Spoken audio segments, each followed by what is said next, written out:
Assalamu alaikum, our esteemed viewers. You're highly welcome to yet another episode of our program titled The Social Science of Our Noble Prophet Muhammad Sallallahu Alaihi Wasallam. As we always have it, our noble guest speaker that will be discussing this episode of the program with us today is none but our esteemed brother, Dr. Ibraheem Dooba. Dr. Ibraheem Dooba, sir, you're welcome. Assalamu alaikum. Wa alaikum assalam wa rahmatullah. And I am Ibrahim Muad Adenoy, your uncle. During the previous episode, that's episode 7, Dr. Ibraheem Dooba explained the science of smiling. The science of smiling from the Islamic perspective and from the scientific perspective. Its effect on health, its effects on religious harmony, its effects on interpersonal relationship, and what have you. And inshallah, today, as promised earlier, our discussion today will be focusing on the science of greeting and first impression. The science of greeting and first impression. Doctor, sir, what do you have for us in this our discussion for today? The science of greeting and first impression. Well, we are going to discuss the importance of first impression, because they say you don't have a second chance to make a first impression. So how you do it right and get the maximum benefit of it.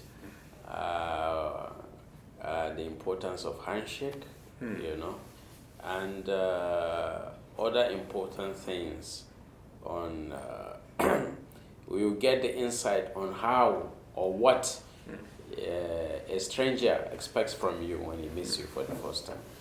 Yeah. MashaAllah. Okay, just like we've had the outline of the chapter, the science of greeting and first impression. Let's take it from the way Doctor just explained from the first one. You mentioned in this book, The Social Science of Prophet ﷺ, that why a handshake is a shortcut to rapport that saves you 3 hours of work. 3 good hours of work. Yes. How is this possible, Doctor? Yes. Let me first tell you a story. Then we'll walk to that. Okay. Let me take a step back and sketch a narrative path. Not very long ago, I was with my uncle, and I told him, I said, I just read a hadith of the Prophet that, sallallahu alaihi wasallam, that whenever he wanted to greet somebody, he would turn completely and face that person. For example, I want to greet you. I'll turn completely and face you. With the whole body, the face. Yes. It's not just like Assalamu alaikum. No, you turn completely. Then my uncle acted as if he didn't hear me. Well, he didn't pay much attention. So some days later, we were walking to the mosque, and he said, Ibrahim, I've started implementing what you told me. I said, what is that? He said, that thing you told me about the Prophet turning completely towards someone when he greeted the person. I said, that's good. And I felt happy because my my reminder was implemented. Then a few days later, I read in a book by Nicholas Boothman. He said in his book, How to Get People to Like You in 90 Seconds or Less. Yeah, exactly. I read it. So in the book, he said, if you want people to like you, if you want to build rapport, if you want to connect immediately with somebody, when you are greeting them, turn towards them completely, so that your heart is facing them. Exactly. You understand? You can see that is in agreement with the practice of the Prophet. Yes. The Prophet, although didn't do it for people to like him, he was doing it because as a leader, it was his duty to give his full attention to his people, so that you know that he has your full attention. He's not doing other things while talking to you. So, but the result is the same, you know. People liked the Prophet even when meeting him for the first time, you know. So that is very, very important. Now, coming back to the question you asked me about handshake. No. Handshake, according to research, when you give one handshake like this, it's equivalent to talking, continuous interaction for 3 hours. Just one handshake. It's one handshake. The rapport is going to build between you and the person you are shaking. Yes, exactly. It's equal to you talking without the handshake for 3 hours. So that saves you a lot of work. In fact, let me quote part of the book. Carol Kelsey Goldman, when writing for the Forbes, said, "This is the quickest way to establish rapport. It's also the most effective. Research shows it takes an average of 3 hours of continuous interaction to develop the same level of rapport that you can get with a single handshake." You know? But then, a handshake can also be its own hazard, you know? If you exchange hands with somebody, the 3 seconds that it takes you to shake somebody transfers 126 million germs. 126 million germs. But you can see it helps our interaction. It helps our this. Well, it's also harmful. But Islam also has a cure for that. You know, in Islam, it's as if the religion is set up for hand washing. Exactly. In fact, even in the medical field, they encourage a lot of hand washing.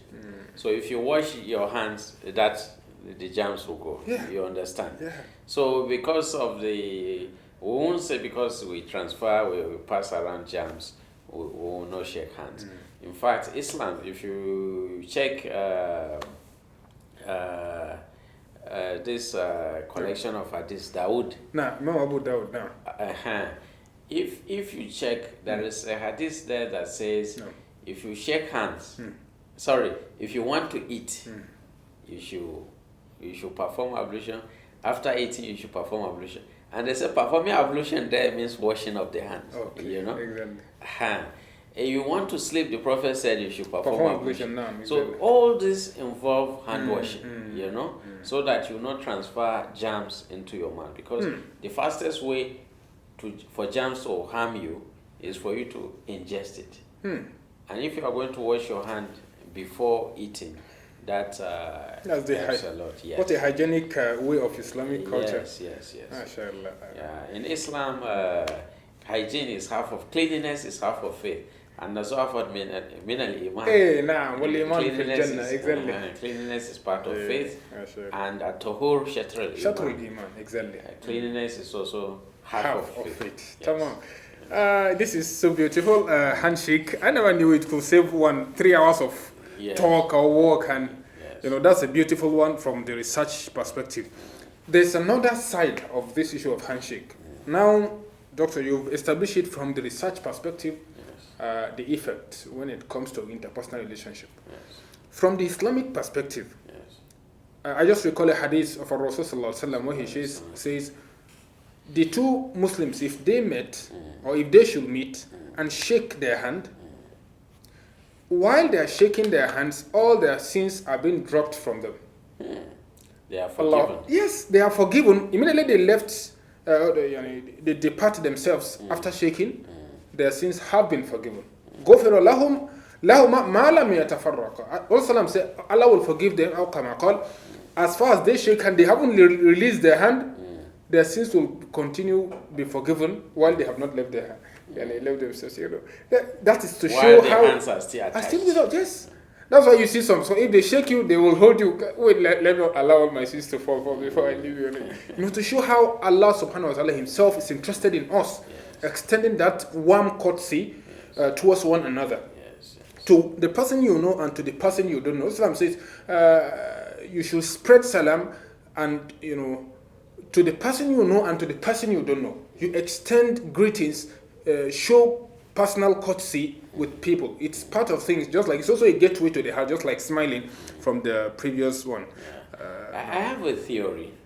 I'm exploring that theory now. Maybe I'll do another PhD in it. MashaAllah. And that theory is, whenever the Prophet sallallahu alaihi wasallam says this sin is going to earn you forgiveness, or is going to earn you charity, reward for charity, or is going to earn you a Jannah, paradise, then that thing is also useful for you in this world. Yes. And if you search psychology, you find the equivalent of how you are going to benefit in this world. For example, gratitude.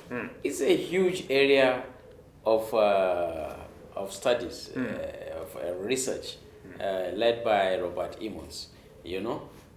Patience, smiling, all these things are things that if you do, you can go to heaven. You earn paradise. And if you also do, you have worldly benefits.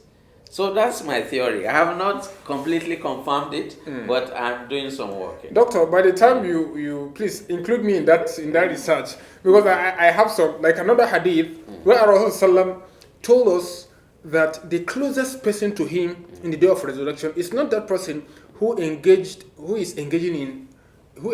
throughout his whole day in salah, or he fasted, or he fasts throughout the whole day, or he prays throughout the whole night. But the closest person to him in Jannah is that person. أحاسنكم إن أقربكم من يوم القيامة أحاسنكم أخلاقا. Is the best of you in characters. And what perfect one's character is what you are just mentioning now. Smiling to people, showing them courtesy, being nice to them, shaking them. In fact, exactly. Those are the people that the akrabakum, the most closest to me in Jannah, are those people that are best in characters. And praiseworthy characters is as a result of all these qualities of trying to extend a greeting, trying to make your impression with people very good and lively. Before we go for a short break, Doctor,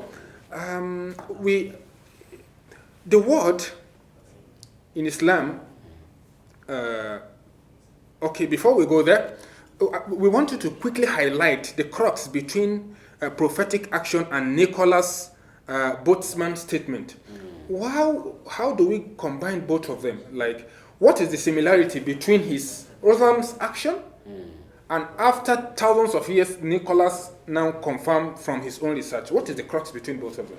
Well, the important thing is that he discovered it through his research, and the Prophet told us through divine inspiration. Exactly. You understand? No. But the action remains the same. It's handshake. And turning, in the case of Boatman, turning completely towards that person. When you turn completely towards the person, you are showing openness. I've read also that one of the psychology of presentation is if you come to talk to an audience, you should welcome them like this. Wow. Of course, they don't know what you are doing. For example, you want to greet them, you say, "Good afternoon," Wow. Or you want to talk to your class, you say, "Good afternoon, class." So when you are opening like this, exactly. Yes, you are showing them that, look, I'm yours. Let's connect. You understand? So when you turn completely towards somebody, you are showing openness, you are showing rapport, you are showing accessibility. That is what research has shown.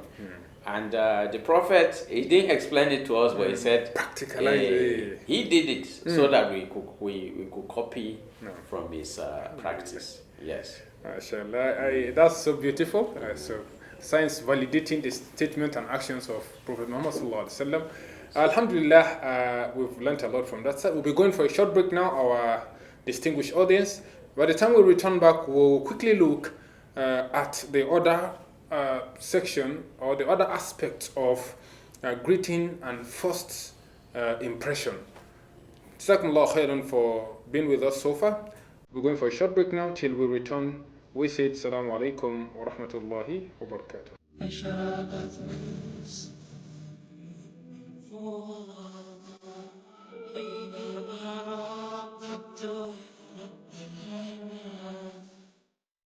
Welcome back, our esteemed viewers, from the short break.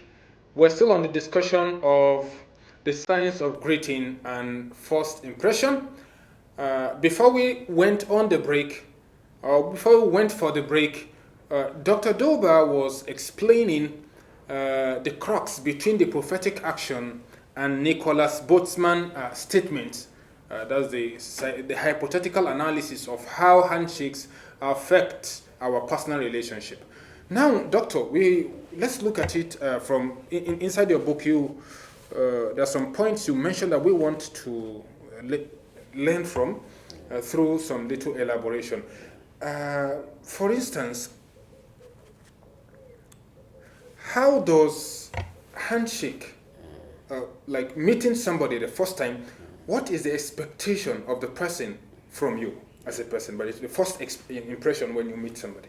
Yes, when you meet someone for the first time, that first impression is not actually first. The person is not looking for one thing; is looking for two things. You understand? To give him or her two impressions. One, that person wants to know how trustworthy you are. You are. Yeah. How warm and trustworthy are you? What are your intentions towards me? You understand? Okay, can I trust you or can I trust you? You understand? And the second thing, that person expects competence from you. In other words, the person wants to know if you can enact that good intention. For example, the first question, do you have good intentions towards me? If yes, okay. Do you have the competence to enact the good intentions? Can you help me? You understand? These are the unspoken words. Yes. This person is so warm and he looks trustworthy, but can he help me? You understand? For example, a student goes to a professor and he sees that the professor is approachable. He says, this professor is nice, but is he competent enough to help me? Exactly. You understand? Even if he is nice, like we mentioned earlier in another episode where we said a weak person cannot really choose to be helpful or not to be helpful. You understand? Yeah, because he doesn't have any choice. He doesn't have any choice. He doesn't have the strength to say, I'm going to do bad.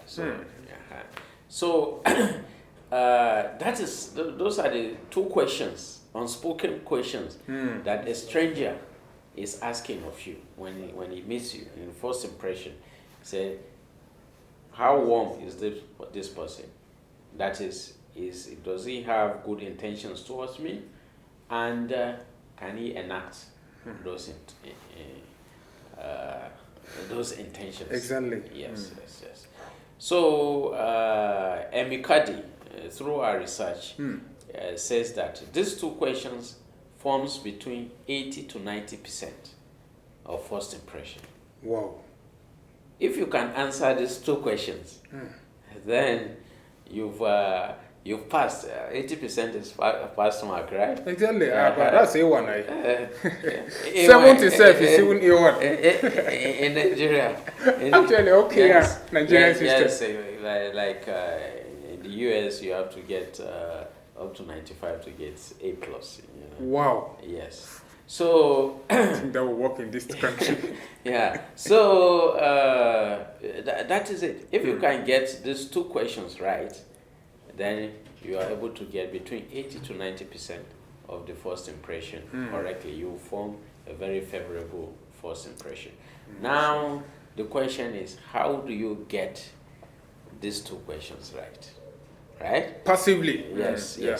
The first thing you do for the first question to express warmth and good intention and trustworthiness is to allow somebody to talk.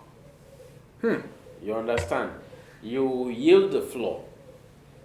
when you meet some people for the first time, they want to out alpha you. They want to show dominance, so that you say, God, this person is powerful. You understand? Yeah. But to show warmth, you yield the floor to that person. Allow him to talk. How are you, my friend? What brought you here today? Allow him to talk. You understand? Don't collect the flow from the person. Don't talk on and on and on. This psychologist, organizational psychology, Adam Grant said, people feel happy when you allow them to talk. Exactly. So here now we are being told that you are going to get a good first impression if you yield the floor to somebody. Allow him to talk. That's the solution to the first. Yes. Like I have a professor, I had a professor in graduate school who told us that in Islam, when you shake hands and you say Assalamu alaikum, it's a contract. You understand? Yes. He said it's a contract. That, look, in this room,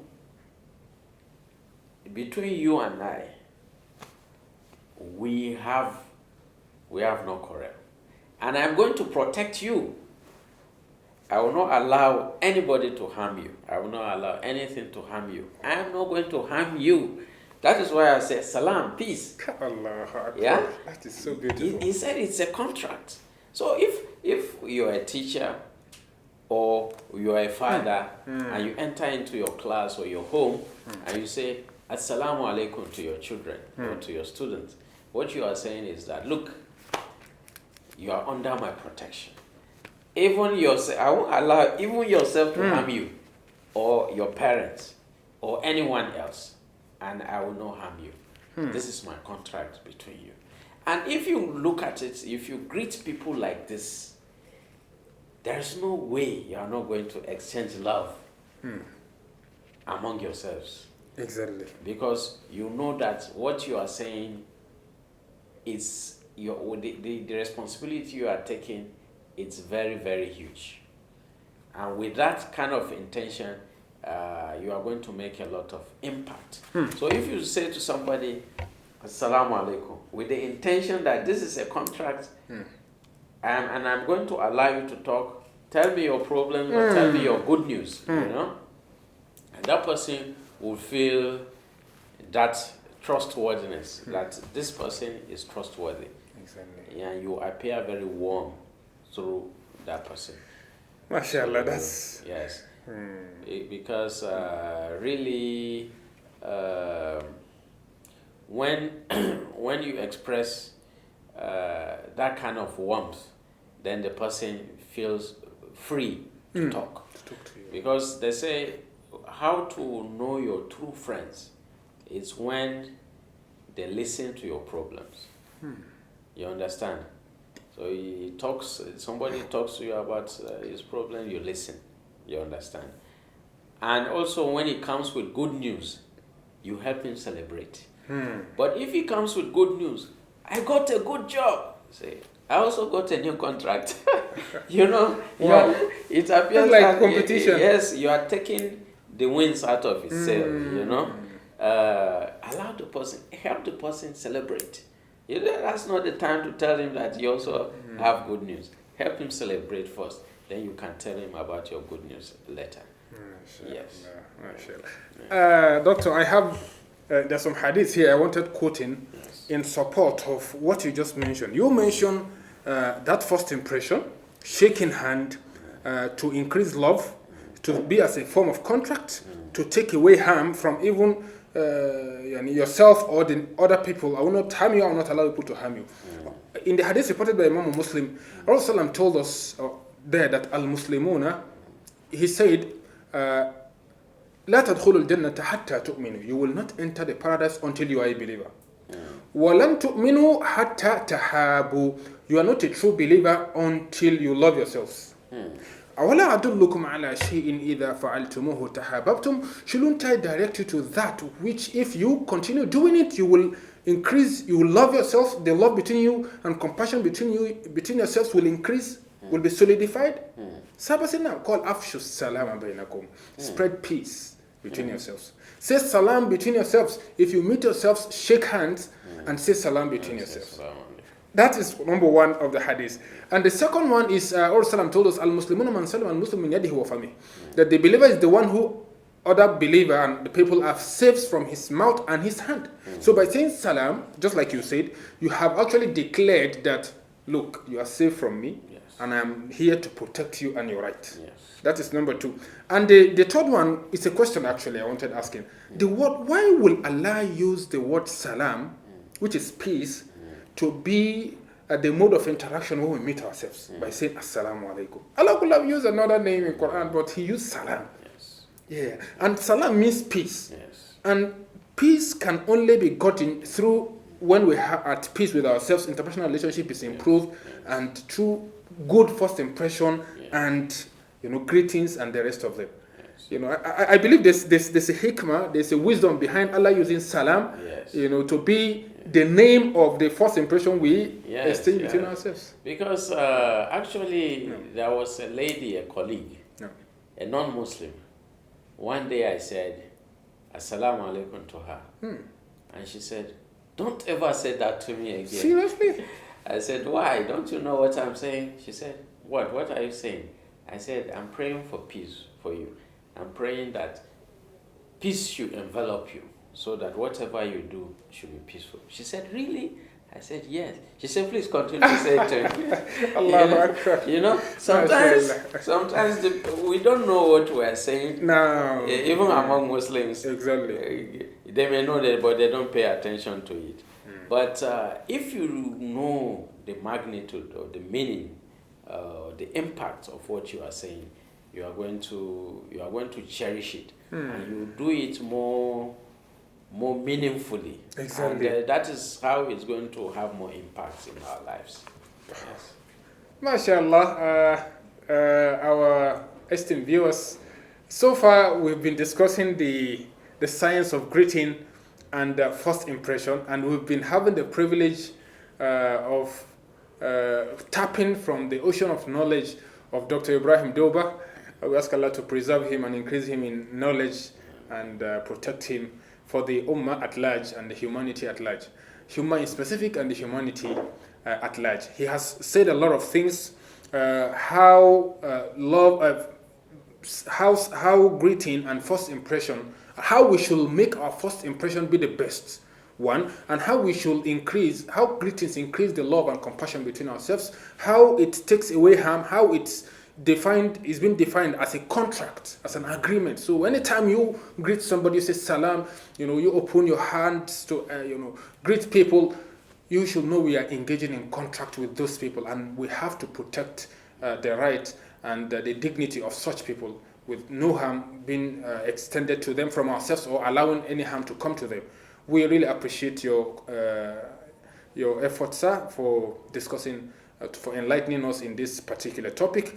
Our esteemed viewers will be stopping here, inshallah ta'ala, so that by the time we meet in our next episode, we will be discussing about the science of mistakes. We hope you will join us there, inshallah. Jazakumullah khairan. Wassalamu alaikum wa rahmatullahi wa barakatuh.